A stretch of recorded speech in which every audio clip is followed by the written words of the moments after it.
obviously, like, Ari, I knew you wanted to talk about this a lot in terms of, Indians going past the the scam centers, and, like, past IT, past Yeah. doctor, past whatever we're doing. But, like, yeah, in terms of, like, your art and, like, people branching, how did you kind of, like, combat those challenges, right? Because, like, like, a lot of people come to this country and they're like, no, you got to be a doctor, engineer, the typical three idiots, like life, right? So, Yeah. like, how did you kind of, like, battle through that? Well, I mean, it wasn't really a battle. It was more just when I graduated college with a finance degree, I had dropped pre-med my junior year. I wanted to be a doctor. Let's not get it twisted. Like, when I was in high school, like, I was like, oh, that shit, like, I would be fun to help people and you make a lot of money. Like, why would I even want to do that? And I didn't make the cut my junior year, like, famously dropped Orgo. And then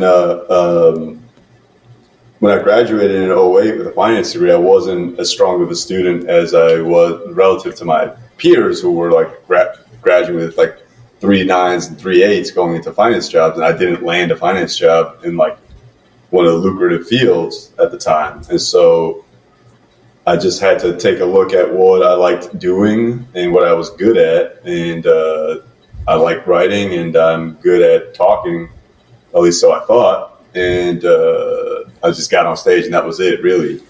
So it wasn't like a battle of, like, I got to fight my parents, like, I'm doing comedy. It was never like that. It was just like, at some point they kind of just gave up on me Oh no. pursuing medicine. It was just like, and I was living at home and I was like going to open mics, taking the bus on their dime. And it became like, all right, well, just get a job so you don't take any more of our fucking very little money that we have. And then Damn, those liquor stores weren't popping back then? Liquor store, yeah, it's not I don't know. People have this misconception too. It's like, yeah, if you have like 12, you're doing great. If you got one, you're just living a regular life, And don't get me wrong, I thought I was rich when I was in high school, but I come to learn that we were not at all in any shape or form. But once it became clear to my parents that I was going to be pursuing something wholeheartedly, it was like, okay, well, then do that, but then pay your own way. You got to get a job in New York so you can, pay rent and eat, because we can't afford to do that for you. And once that happened, it was like, okay, I didn't know how hard it would be.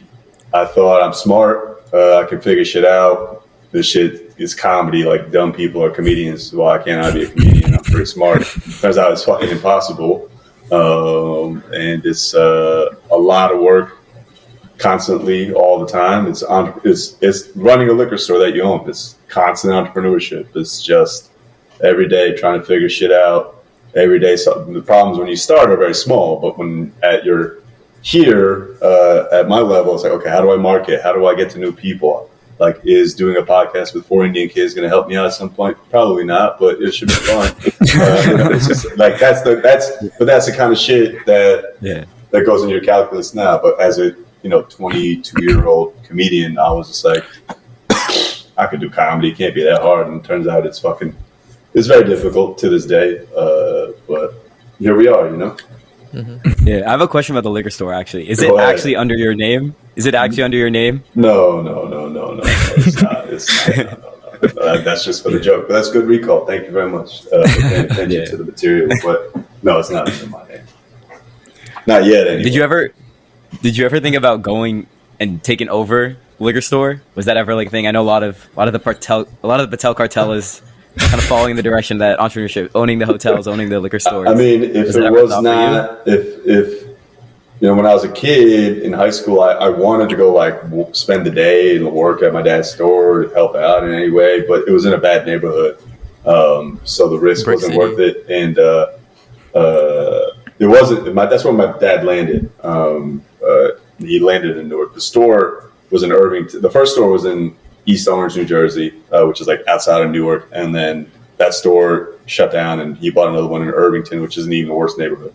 But like, so it was never a thing I wanted to do or saw insight into how I could change it. Maybe if it was in, Monroe or in Parsippany, like where, it's like a not fully, where it's like a safe place to go to work. Who knows?